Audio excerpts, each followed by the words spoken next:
데일리 브리핑. 네, 매주 목요일 데일리 브리핑에서는 퀀텀 F&A 최운하 대표 함께합니다. 최 대표님 안녕하십니까? 안녕하십니까. 네, 비가 많이 옵니다. 비가 여기. 많이 옵니까? 뭐 여기 한인타운 예. 저희 빌딩 인근에는 뭐 아직 비가 안 오고 있는데, 네, 네. 거기가 미라클 마일 지역이잖아요. 그죠? 네네. 미라클 마일하고 여기하고 거리가 그렇게 그렇게 멀지가 않은데. 않은데 거기는 네. 비가 오고 옛날에 여기는 우리 비가 안 한국에 속담에 그 황소를 메어놓으면 황소 반쪽만 젖고 한쪽은 맞아요, 안 맞아요. 젖는다 뭐 그런 말도 있고. 맞아요. 오고. 네. 예전에 저 박찬호 야구 중계하러 신시내티를 간 적이 있었는데 말입니다. 예. 정말 거짓말 아니라 내야 쪽에는 비가 오고 외야 예. 쪽에는 비가 안 오면서 쫙 하고 지나가는데 그것도 또 장관이더라고요. 그렇겠네요. 네. 아 그렇죠. 예, 그럴 수가 있죠. 예. 네. 네. 자, 그러나 저러나 연준이 말입니다. 지난해부터 이렇게 금리를 올려가면서 소위 그 이 경제를 좀 망쳐버리겠다라는 그러한 이제 의도로 계속해서 금리를 인상하기도 하고 했는데 요즘 뭐 어떻게 그러한 목적을 달성하지 못하고 있는 것이 아닌가 이런 생각이 들 정도로 모든 것이 지금 저 이 수치들이 좀 좋게 나오고 있는데 이거 어떻게 해석을 해야 될까요? 네, 나쁜 방향으로 설명하자면은 뭐 경제를 완전히 악화시켜서 인플레이션을 잡겠다는 목적을 이루지 못하지 않았느냐 이제 그렇게 볼 수도 있겠는데요. 네.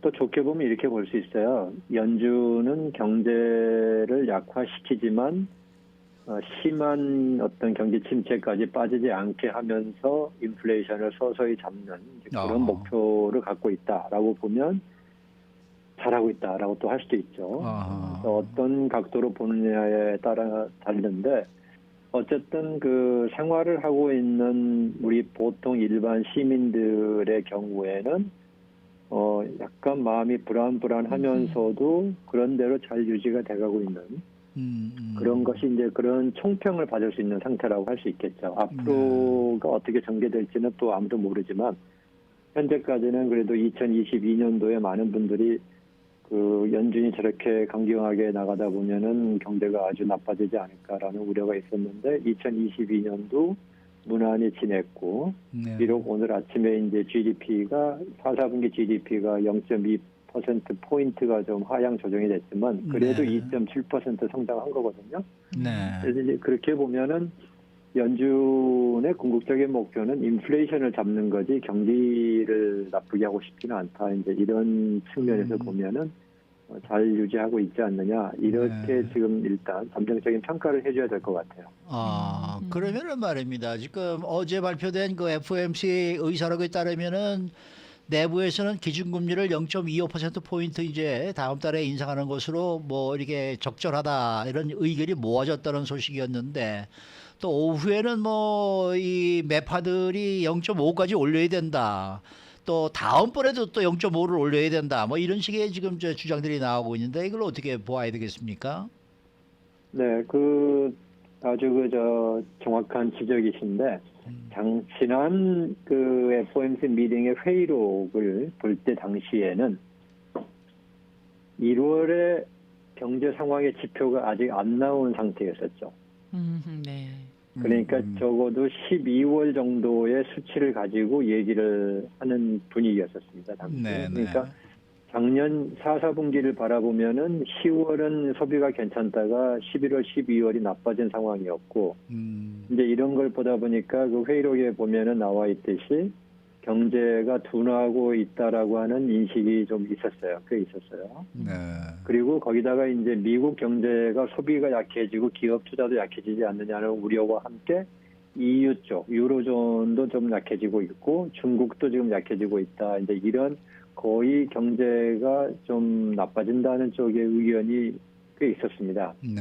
그런데 지금 상황이 어떻게 바뀌었냐면은 그 지난 2월 1일 회의 이후에 나온 여러 지표들, 제일 대표적인 게 이제 고용 지표가 아주 깜짝 놀랄 만큼 크게 늘어버렸죠. 1월에 고용이. 그 다음에 또 소비가 준다고 그랬는데 1월에 소매 판매가 급격히 늘었어요. 그렇죠.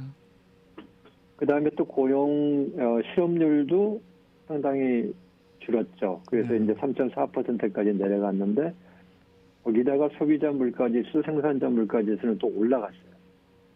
이렇게 되니까 이것만 놓고 진단하자 그러면은 지난 2월에 회의했을 때와는 경제 상황이 상당히 다른 모습으로 나타난 겁니다.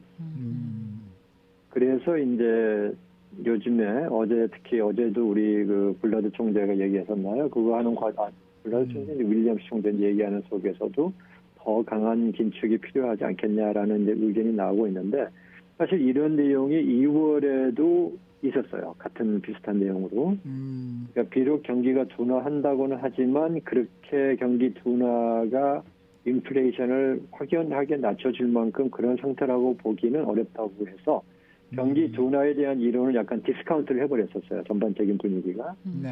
그리고 인플레이션의 위험은 특히 서비스 산업 쪽의 위협은 굉장히 높다. 아직도. 이제 이런 얘기를 했기 때문에 1월 자료를 안 본 상태에서도 그러한 그 강경론이 어느 정도 자리를 잡고 있었는데 1월에 지표들이 강하게 나오니까 이제 그 강경론들이 조금 더 힘을 받게 되는 그런 상황이다. 그래서 이제 뭐 현재 시장의 예상치는 뭐 잘하면 3월까지만 올리고 그다음에 좀 쉬지 않겠느냐라는 의견이 이제 거의 다 들어갔죠. 그러고 5월까지도 올릴 거다라는 의견이 이제 거의 지배적인 그 시장의 의견인데 심지어는 6월까지도 올리는 것이 거의 지금 기정사실화돼가고 있는 그런 상태예요. 그래서 이제 연방공개시장위원회 회의록과 그 다음에 일어난 경제 상황을 보면 이러한 내용들의 변화가 거의 일관된다. 이제 이렇게 해석을 할 수 있습니다. 네네.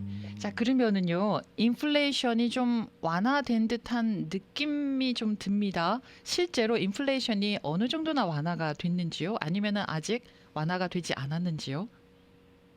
네, 오늘 아침에 발표된 그 지난 4, 4분기 미국 경제 성장률 GDP에서 분기별 물가 지수를 발표를 해요. 예.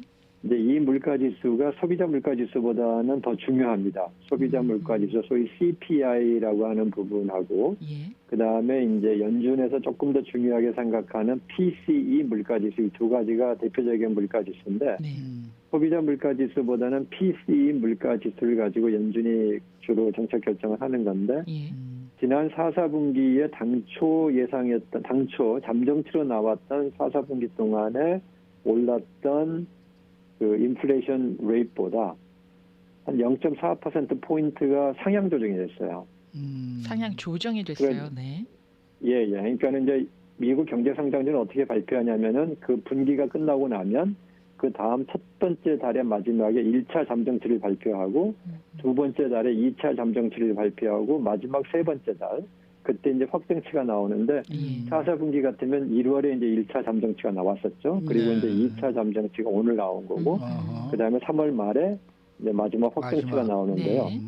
네네. 근데 1차 잠정치에 나왔던 4, 4분기 인플레이션 레이트보다 0.4%포인트가 올랐어요. 오른 걸로 상향 조정이 됐습니다. 그 말은 뭐냐면 그때 1월에는 아직 자료가 다 충분하지 않은 상태에서 봤을 때보다 지금 인플레이션이 더 높았다라는 거거든요. 그래서 지금 인플레이션 상황으로 보면은 우리 그 팬데믹 이전 상태하고 비교를 해보면 굉장히 높은 상태예요. 아직도 네.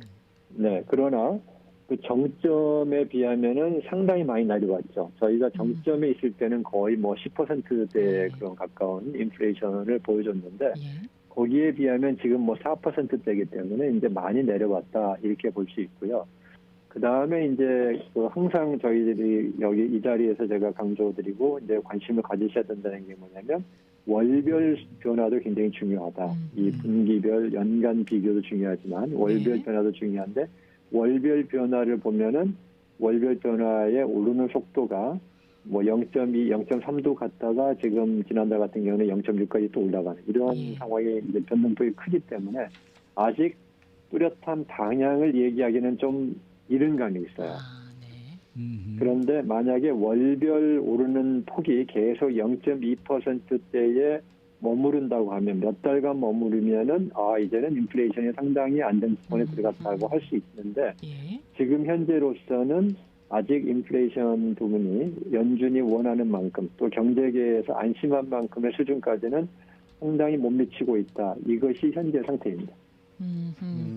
그래도 지금 4% 정도 인플레이션율이라고 하면은 고지가 좀 멀지 않은 듯한데 한 2% 정도 예상을 하고 있지 않습니까? 평균적으로. 그럼 2%만 더 네네. 줄이면 되겠네요.